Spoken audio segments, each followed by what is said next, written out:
नमस्कार दोस्तों, defence news Hindi में आपका स्वागत है।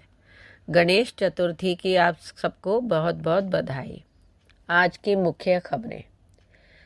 तेजस लड़ाकू विमान के लिए एक सिलोक्सेन आधारित कोटिंग विकसित। डीआरडीओ की बेंगलुरु स्थित एरोनॉटिकल डेवलपमेंट एजेंसी की एक प्रयोगशाला ने तेजस लड़ाकू विमान के लिए एक सिलोक्सेन आधारित कोटिंग विकसित की है। यह एक पारदर्शी सुरक्षात्मक कोटिंग है जिसे रडार परावर्तक गुणों या ऑप्टिकल पारदर्शिता से समझौता किए बिना विमान के स्टेल्थ कोटिंग के ऊपर लगाया जा सकता है। इस कोटिंग की खास विशेषताएं हैं जैसे कि रडार और ऑप्टिकल पारदर्शिता। यह विमान की रडार परावर्तक क्षमता और ऑप्टिकल पारदर्शिता को प्रभावित नहीं करती है। इसे वर्तमान स्टेल्थ कोटिंग के ऊपर लगाया जा सकता है जिससे विमान को और अधिक सुरक्षा मिलती है। यह एक सुरक्षात्मक परत के रूप में काम करती है। इसे तेजस जैसे आधुनिक लड़ाकू विमानों के लिए विकसित किया गया है। अगला, भारत ने भारतीय नौसेना के जहाजों पर यूनिकॉर्न मस्तूल लगाने के लिए जापान के साथ साझेदारी की है। भारत ने भारतीय नौसेना के जहाज़ों पर यूनिकॉर्न मस्तूल लगाने के लिए जापान के साथ साझेदारी की है। यह project unified complex radio antenna यानी यूनिकॉर्न के सह विकास से संबंधित है, जिसके लिए नवंबर 2024 में एक कार्यान्वयन ज्ञापन पर हस्ताक्षर किए गए थे। इस तकनीक का उद्देश्य भारतीय नौसेना के जहाज़ों को स्टेल्थ क्षमता को बढ़ाना और उन्नत संचार व रडार क्षमताएं प्रदान कराना है। यूनिफाइड कॉम्प्लेक्स रेडियो एंटीना एकीकृत संचार प्रणालियों वाला एक मस्तूल है जो नौसेना प्लेटफॉर्म की स्टेल्थ विशेषताओं को बेहतर बनाने में मदद करेगा। भारतीय नौसेना इन एडवांस सिस्टम को शामिल करने का प्रयास कर रही है, जिन्हें भारत इलेक्ट्रॉनिक्स लिमिटेड की तरफ से जापानी सहयोग से मिलकर तैयार किया जाएगा। जब इसे लागू किया जाएगा तो यह भारत और जापान के बीच रक्षा उपकरणों के सह विकास सह उत्पादन का पहला मामला होगा। क्या है यूनिकॉर्न मास्ट? एकीकृत जटिल radio antenna integrated communication system वाला एक मस्तूल है। यह जहाज की गुप्त विशेषताओं को बेहतर बनाने में मदद करता है। 3 जापानी कंपनियों की तरफ से संयुक्त रूप से विकसित यह एंटीना वर्तमान में जापान समुद्री सेल्फ डिफेंस फोर्स के मोगामी श्रेणी के फ्रिगेट पर लगे हैं। पारंपरिक मस्तूलों के विपरीत यूनिकॉर्न विभिन्न एंटेना को एक मस्तूल पर कई बिंदुओं पर एक सिग्नल सपोर्टेड स्तंभ से जोड़ता है ताकि उसके रडार सिग्नेचर को कम किया जा सके। अगला, भारत अपने एमका कार्यक्रम के लिए अंतर्राष्ट्रीय भागीदारों को आमंत्रित करने की योजना बना रहा है। भारत अपने एडवांस्ड मीडियम कॉम्बैट एयरक्राफ्ट यानी एमका कार्यक्रम के लिए अंतर्राष्ट्रीय भागीदारों को आमंत्रित करने की योजना बना रहा है क्योंकि प्रोटोटाइप निर्माण जल्द ही शुरू होगा। इस कदम का उद्देश्य परियोजना में वैश्विक प्रतिभागी जोड़ना और विमान को शुरू से ही निर्यात के लिए तैयार करना है। इसे आमंत्रित क्यों किया जा रहा है, ये जानना बहुत ज़रूरी है। एमका कार्यक्रम को वैश्विक स्तर पर स्थापित करने और अंतर्राष्ट्रीय सहयोग को बढ़ावा देने के लिए विदेशी भागीदारों को शामिल करने की योजना है। विमान को 5वीं पीढ़ी के स्टेल्थ फाइटर के रूप में विकसित किया जा रहा है और अंतर्राष्ट्रीय भागीदारी इसे निर्यात के लिए एक आकर्षक विकल्प बनाने में मदद कर सकती है। भारत सरकार पहली उड़ान के बाद भागीदार आमंत्रित करके परियोजना में शामिल होने की तैयारी कर रही है, जिससे प्रोटोटाइप निर्माण के बाद और अधिक भागीदारी संभव हो सकेगी।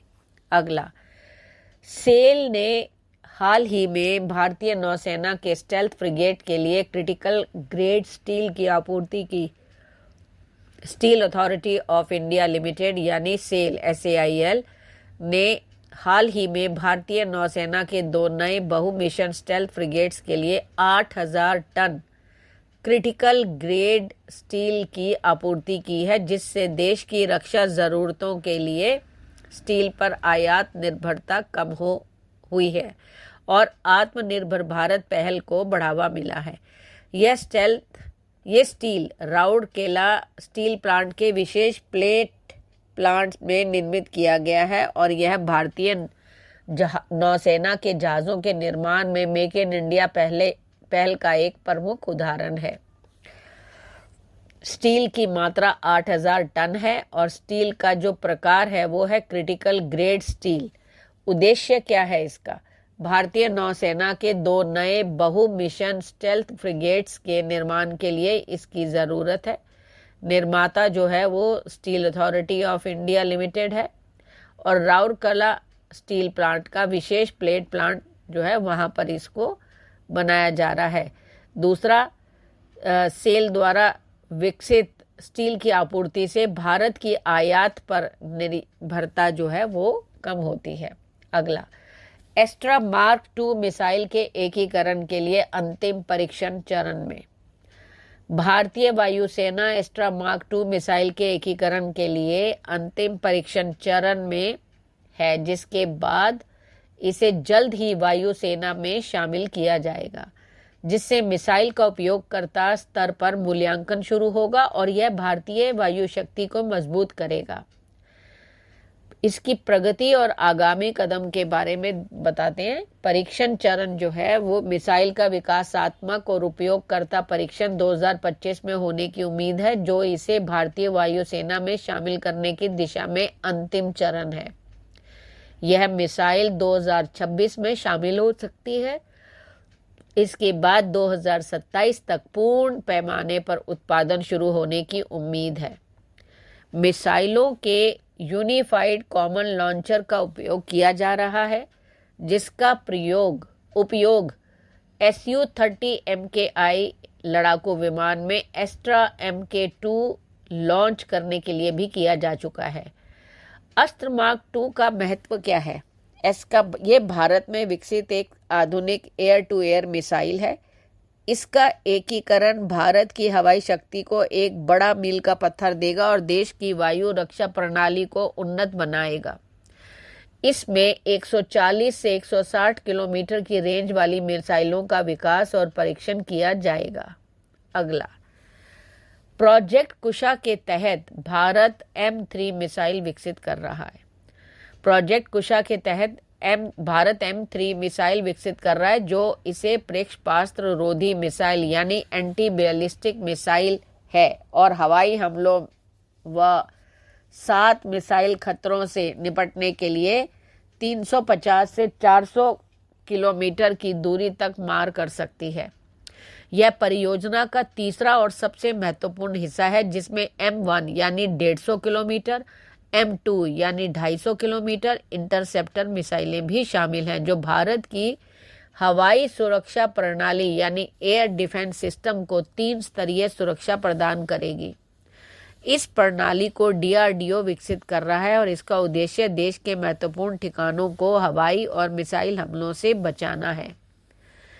इसका लक्ष्य क्या है?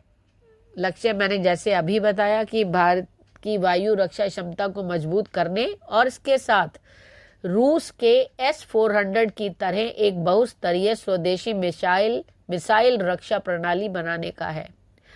इस परियोजना में 3 प्रकार के इंटरसेप्टर मिसाइलें शामिल हैं, M1, M2 और M3, और इसका विकास जो है वो DRDO कर रहा है। धन्यवाद।